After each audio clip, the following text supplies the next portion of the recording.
దీక్ష చేశాను. ఇప్పుడు ఏదైతుందో చివరిగా అతనికి ఇది నా చివరి పోరాటము. నాకు 76 ఏళ్ళలో స్టార్ట్ అయినా, ఇప్పుడు ఆయనకు 87 ఏళ్ళ మీద నాది మెమొరీ పోతుంది. ఆయనది కూడా నాకు తెలుసున్న సమాచారం. బుల్లెట్ ప్రూఫ్లో ఇంట్లో ఉన్నాడు. పిరికివాడు, చావంటే భయం ఉంది, కానీ చేసేయాలన్న అక్రమాలు. అతనికి చెప్తా ఉన్నా నేను బహిరంగంగా. ఈ లేఖ అతనికి రిజిస్టర్ పోస్ట్ పంపుతున్నాను. ఇదే లేఖను చంద్రబాబు గారికి కవరింగ్ లెటర్ మీ మిత్రునికి సలహా ఇవ్వండి. అలాగే రేవంత్ రెడ్డి గారు కూడా సీఎం అయినాక కానీ సీఎం కాకముందు కానీ నాకు కలిసిండని నాకు సమాచారం. అతను కూడా క్లోజ్. రేవంత్ రెడ్డి గారు వచ్చిన తర్వాత రేవంత్ రెడ్డి గారు కూడా మెమోరాండం ఇస్తున్నాను. ఇది ఇంప్లిమెంట్ చేయండి. అక్కడ రహదారి దాదాపు 90,000 ప్రజలకు ఏదైతుందో ఇబ్బందిగా ఉంది.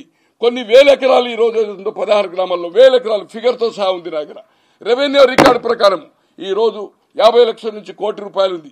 ఈ రోడ్డు కనుక ఐజీడీసీగా గవర్నమెంట్ రోడ్డు ఐజీడీ చేయదుంటే ఒక ఎకరము 5 కోట్లకు పోతుంది. 5 కోట్లకు ఎకరం మినిమం. ఎందుకంటే అటు సాగర్ రూటు, ఇటు విజయవాడ రూటు, మధ్యలో ఒక ఊటీ లెక్క ఉంటుంది.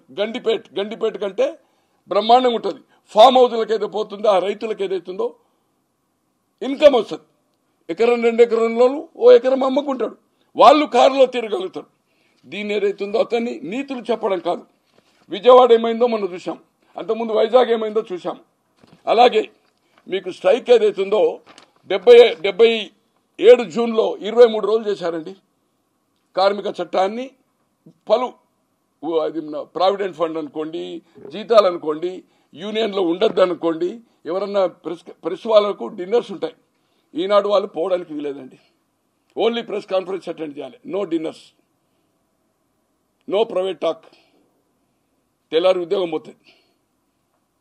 తో దాన్ని ఏదైతుందో ఆ రోజు ఇప్పుడు బతుకున్న దేవులపల్లి అమర్ గారు ప్రెస్ కౌన్సిల్ ప్రెసిడెంట్ ఉండే, ఆల్ ఇండియా ప్రెసిడెంట్ ఉండే, సెక్రటరీ జనరల్ ఉండే. పాషం యాదగిరి గారు ఫేమస్. రత్నమాల అని లెఫ్ట్ ఐడియాలజీ, ఆమె బతుకున్నారు. ఇంకా 3-4 చనిపోయారు. సుబ్బరాయుడు, సూర్యనారాయణ. 24 మందిని ఉద్యోగాలకు వెళ్ళి తీసేశాడు. 23 రోజులు దీక్ష చేశారు. 24వ రోజు పోలీసులతో మొత్తం డిస్టర్బ్ చేసిండు. చివరకు హైకోర్టు, సుప్రీంకోర్టు పోయి 20 years పోరాటం తర్వాత 24 మందికి ఉద్యోగాలు కాదు, మొత్తం 20 సంవత్సరాల సాలరీస్ కూడా ఇమ్మని సుప్రీంకోర్టు ఇచ్చింది. ఉద్యోగాలు తీసుకున్నాడు, సాలరీస్ ఇచ్చాడు. నేను రామోజీరావు గారికి మీ ద్వారా విజ్ఞప్తి చేసేది బహిరంగం కాదు. మార్చి 31 లోపట ఆ గేట్లు తీసేసి 606 మందికి 14 ఎకరాల 30 గుంటలు 606 మందికి ఒక 4 గ్రామాల లిస్ట్ ఉంది మీకు. 4 గ్రామాల్లో 5 గ్రామాల వాళ్ళకి ఏదైతుందో పట్టాలు ఇచ్చారు రాజశేఖర రెడ్డి గారు. అది ప్రభుత్వ భూమి, ప్రైవేట్ భూమి కాదు. పట్టాలు ఇచ్చిన వాళ్ళని లోపలికి రానివ్వలేదు. దాంట్లో ఈ గేట్లే కాదు, ఆ పట్టాల వాళ్ళని రానివ్వడం లేదు. ఓం సిటీ పేరు మీద నేను అనుకున్న 60-70 ఎకరాలు తీసుకున్నాడు, అమౌంట్ కట్టాడు. ఇప్పటి వరకు దాని నిర్మాణం ఏం చేయలేదు. కేసీఆర్ గారు ఉద్యమ కాలంలో 1,00,000 నాగర్లతో దిన్నేస్తున్నాడు.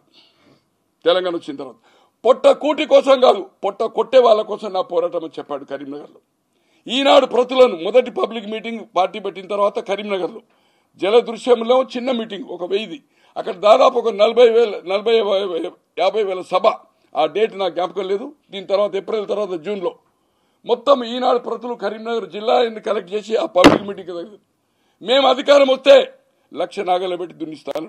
అదే ముఖ్యమంత్రిగా విజిట్ చేసి ఒక ఇంచు భూమి దీంట్లో అక్రమం లేదు, ఇదొక అద్భుతము, ప్రపంచంలో చూడదగ్గదని చెప్పాడు. ఆయన కూడా లెటర్ రాశాను కేసీఆర్ గారికి. అయ్యా మొత్తము మ్యాపు గీపు అంతా ఎప్పుడంటే 11/7/2021 అపాయింట్మెంట్ ఇయరే ప్రెస్ కాన్ఫరెన్స్ చేశాను.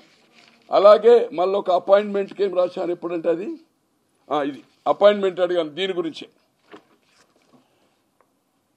చంద్రశేఖరరావు గారికి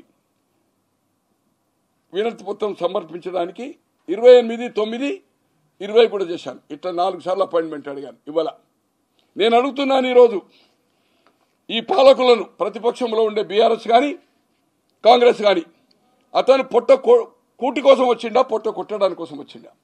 ఈరోజు నేను రేవంత్ రెడ్డి గారు కూడా అడగదలుచుకున్నా, ఈ రిపోర్ట్ అంతా ఇవ్వదలుచుకున్నా.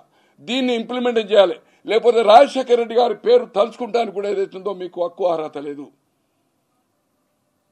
అతని ఆత్మకు శాంతి కలగాలంటే ఎవరైతే పేదలకు ఏదైతుందో ఆ భూమి పట్టాలు ఇచ్చిండో 606 మందికి, తర్వాత కొంత 90,000 పాపులేషన్ ఉన్న ప్రజలకు ఏదైతుందో బాహ్య ప్రపంచం కనబడాలంటే ఈ రోజు అదొక నరకము. ఆ రోడ్డు నరకం వాళ్ళకు.